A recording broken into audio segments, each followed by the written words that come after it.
हम बिस्तरी के आदाब व मसाइल, बीवी के साथ हम बिस्तरी करने के 10 मुतअद्दिद आदाब। नंबर 1, हैज़ की हालत में हम बिस्तरी करना। हैज़ व नफासत की हालत में यानी अयाम में औरत से मुबाशरत यानी सोहबत करना हराम है, बल्कि हैज़ व नफासत से फरागत के बाद बीवी से मुबाशरत जायज़ है। अगर कोई मर्द हैज़ या नफासत की हालत में हम बिस्तरी करता है तो उसे तौबा करनी चाहिए। नंबर 2, हम बिस्तरी के बाद गुस्ल करना।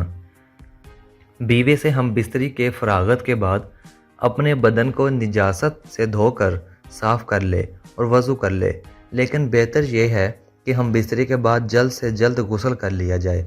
लेकिन अगर कोई मजबूरी हो या आखिरी शब में दोबारा हम बिस्तरी का इरादा हो तो कम अज़ कम फ़ौरन वज़ू कर लेना चाहिए। नंबर 3, छुप कर हम बिस्तरी करना। बीवी से हम बिस्तरी किसी ऐसी जगह पर करनी चाहिए जहां पर किसी गैर मर्द की नज़र ना पड़े, क्योंकि रसूल सल्लल्लाहु अलैहि वसल्लम ने इरशाद फरमाया, जो शख्स पर्दे में छुप कर बीवी से हम बिस्तरी यानी जमा नहीं करता, उसके पास से फिर फरिश्ता अलहदा हो जाता है और शर्मसार होते हैं, अलबत्ता शैतान करीब हो जाता है। नंबर 4, बरहना होकर हम बिस्तरी करना।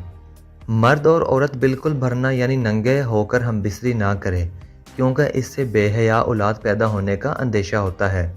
और ये हम बिस्तरी का सबसे बड़ा अदब है कि हम बिस्तरी करते वक्त घर चारों तरफ से बंद होता है ताकि कोई आपको देख ना सके। अगर कमरे में कोई खिड़की या रोशनदान हो तो वो भी बंद कर दें ताकि आपकी आवाज़ें बाहर ना जा सकें। नंबर 5, बीवी से अलहदगी इख्तियार करना। किसी भी शोहर को 4 माह से ज़्यादा बीवी से उसकी इजाज़त के बगैर अलहदा रहने का इख्तियार नहीं, क्योंकि ऐसा करने से औरत के लिए उससे ज़ायद मुद्दत शोहर के बगैर उसकी बर्दाश्त से बाहर है। नंबर 6, गैर औरत पर नज़र पड़ना। अगर किसी मर्द की खूबसूरत गैर औरत पर नज़र पड़ जाए तो उसे चाहिए कि घर आकर अपनी अहलिया से जमा करे ताकि शहवत का जोश ख़त्म हो जाए और गैर औरत की ख्वाहिश बाकी ना रहे। नंबर 7, राज की बातों का इजहार करना।